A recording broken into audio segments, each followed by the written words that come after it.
I'm Matt Kaiser. This is my review of Eddington, directed by Ari Aster, starring Joaquin Phoenix, Pedro Pascal, Austin Butler, and Emma Stone.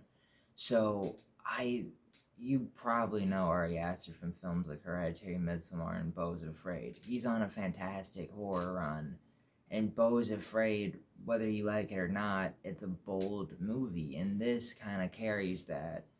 And it's like that, Beau's Afraid and Eddington are like some of the only times I've walked out of theater and not know how I felt and like feel like I'm in a complete daze when I leave the theater. And yeah, Eddington, like talking about it now, I'm not really sure what I'm gonna say because there's so much about it that like you either love it or you hate it, and I feel like that was Ari Aster's intention to trigger people. He said in an interview that anything people disagree with about this film was intentional. Like he knew what he was doing writing this, and that's made clear. So I'm gonna step right into spoiler territory. Joe Cross, played by Joaquin Phoenix, I feel is such an iconic character because you don't know if you're supposed to root for him. Like he has extremist views as a sheriff, and like some of them you either hate or you sort of agree with, which it kind of reminds you of COVID. It was a confusing time where you're not sure what's going on, what's right, what's wrong, and this film still does that. And what's weird about this is it like just reminds me like how much of a shit show 2020 was. Like watching this movie, there's scenes that are so funny in this film, and then you're like, oh wait, that happened. Like like just the fact that all we did during that time, and this film makes it clear, we argued over masks, even though like we would have it under our nose. We like pushed ourselves into problems that wasn't ours. We blamed ourselves for our own race.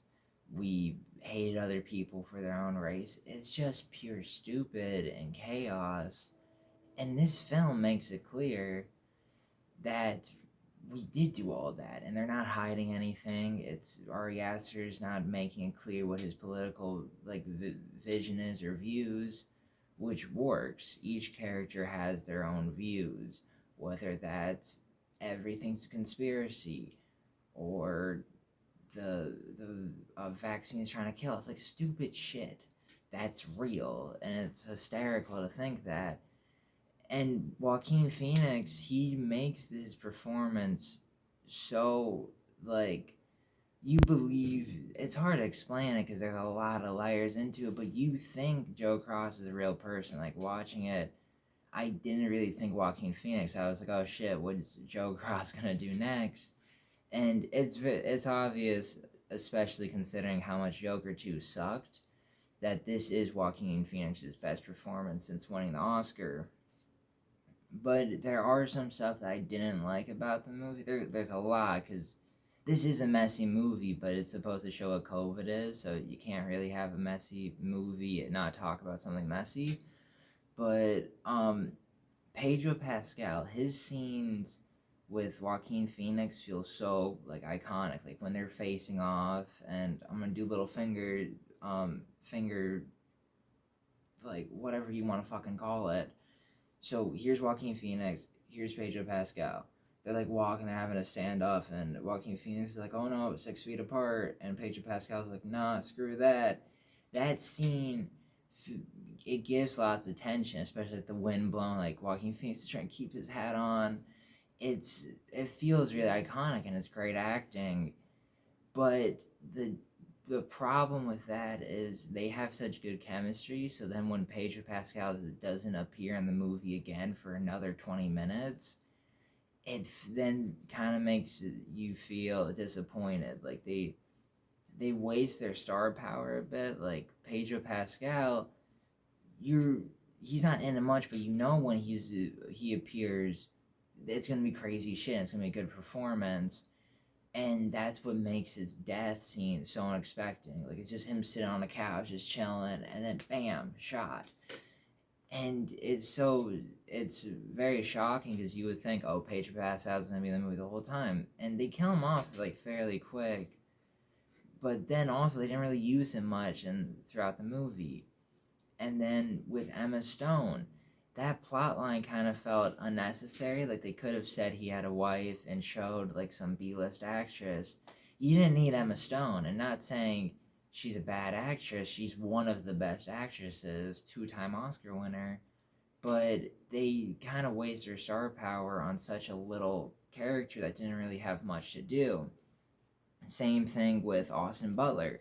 His character was written so well. Like his character comes in hot, but it's just like fantastic dialogue, good delivery, and then you don't see him till the end of the movie. Like they waste a lot of its star power. I'm not sure if that's to promote the movie. They waste a lot of its star power when like they could have just hired B-list actors, and it's probably to like promote the movie. Like when you see Emma Stone, you're like, oh, I'll see that. But I don't know. It just feels like disappointing that you want to see Austin Butler and Emma Stone, and they're in it for like 10 minutes. Now I know Ari Aster is a great director. I'm not going to deny that. I just don't think he should have cast them if they're not gonna serve any part besides be like, oh, there's those two, and then you never see them again. But what he did do great with, give me a second while I pull up her name. Checking, looking. Deirdre O'Connell, yeah, she was so good because I only knew her from Penguin, and her character is fucking hysterical, and her line deliveries, like she doesn't miss a beat, and it's hysterical because like it reminds you of like those old conspiracy people, how the whole movie she doesn't shut the fuck up. Like she's talking and everybody's talking over her. There were times where I thought there was someone in the audience literally talking. I'm like, oh right, it's Emma Stone's mom in the movie. It's hysterical. And it's weird because a lot of the small performances were more memorable than like the big performances that probably has to do with screen time. But I'm sorry that I don't remember his name, but the black cop in the movie, Michael, I think the character's name was, he was great in the movie. Like you really felt for the character, especially when he was being arrested and he was crying, calling his uncle, and like telling Joe like let's just work things out here. Though that's really great, and especially to highlight on Black Lives Matter and how that turned everybody against each other. The movie shows that a lot. This movie's definitely going to be a film that's talked about for probably the wrong reasons because so many people have problems with this political wise. But then there's like a few things like I could see like if you're like Republican, they like make fun of the Democrats a bit. But then there's Joe Cross, who you don't know if that whole character's made to make fun of someone or if he kind of represents everybody. Like that character's all over the place in the best ways possible. Now I'm gonna get away from actors for a bit and talk about the directing. It starts off like kind of feels like an indie film. Like it doesn't have the best quality that his other films do, Ari Aster.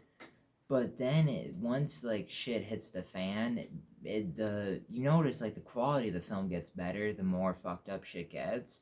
And by the end, like when they have that giant explosion and it says no peace on the fire, I was like, okay, now this is a Ari Aster film. And it then just gets like really well directed out of nowhere. Like when Joe Cross is like panting and shit, and the camera's kind of moving along to the beat of his of like him panting. It becomes really well directed. It's just it took like this film was like probably 30 minutes longer than it should be, and I don't know, it just feels like it was filmed, which this might be intentional, but it feels like it was filmed during COVID. Like it just looks like the color grading's a bit meh. It just looks too indie, and then it becomes like fucking like I said with the fire. Then you're like, okay, I'm in it. This is an Ari Aster film. But yeah, there's a couple of like flaws that are obvious, but then there's like Ari Aster tropes that stick in it in a different way. Like if you watch Midsommar, for example, and you look like in the background, there's little Easter eggs. This has that too, but in like really funny ways. Like there will be like you'll see a person without a mask in the background get yelled at, or even that fucking homeless guy. He just keeps on popping up, and he has his own little side story. Like when he's like attacking the protest lady, and like you just assume that's his daughter. It's weird shit, but it's funny. Also, what I did really enjoy about this movie was kind of, and I'm not like trying to glaze the movie or anything, but it has kind of like a Scorsese like character arc. Like it starts from like things like Joe Cross starts as low as it comes. Things kind of go up and up, and then shit goes down hard. It's a rise and fall story, and the what I do love is kind of like the bittersweet ending for Joe Cross. Like he finally gets everything he wants, but it ends with him being a vegetable and he gets nothing of what he wanted and he has no control over it. I thought that was perfect. And then I guess they do kind of use Emma Stone and Austin Butler good at the end to show like that she just did not want to be with Joe Cross. Like it wasn't that, and it was weird the stuff that they were saying with her dad, or like I don't know if I could say this on camera, so I'm not, but like her being touched and whatnot, that was kind of weird, and they didn't really go back to it much. But it does kind of show like at the end that she just was not in love with Joe Cross. Like he didn't really help her. He was kind of doing everything for herself. So once she sees someone that she could relate to, she has a kid with, which is really messed up. Joe is a vegetable, and his mother-in-law is forcing him to watch the daughter be pregnant. That's Ari Aster stuff. But yeah, it's still one of those movies where I don't know how I feel about it. Like tomorrow, I'm probably gonna like it better or worse than how I do feel today. But for my final review, I'll give this shit. It's hard because it's one of those movies that, like I said, is meant to trigger audiences and make you not really know if you know if you like the movie depending on your political views or not. But I think I'm gonna give it a 6.9. I feel like it is one of Ari Aster's weakest films, but it is one of his most ambitious ones because it's made for people to argue. That's made obvious by the politics and everything. But it does do a great job at showing how it shows the anxiety and how we were so stupid back then because we were all scared and we didn't know what was going on, so we were just doing as much dumb shit as possible that we thought was right, and this film captivates that. So yeah, that's my review. If you agree, let me know. If you disagree, let me know. I feel like I'm definitely gonna rewatch this movie, but I don't know, I have a feeling I'm gonna like it better if I see it a second time. But yeah, as of now, I'm going with a 6.9. Let me know what you think.